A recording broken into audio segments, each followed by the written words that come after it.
दीदी, तुला ये जंगल में डर नहीं लागे? ये जंगल तो मोर घर है, मोला यहाँ का के डर। इस जंगल में तय का घर है।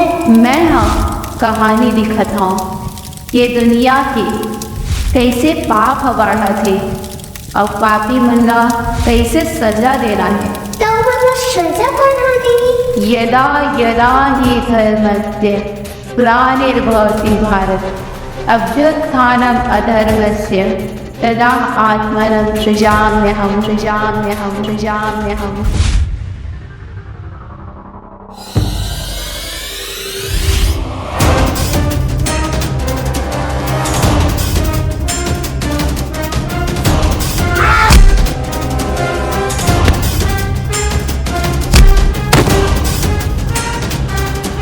Yeah!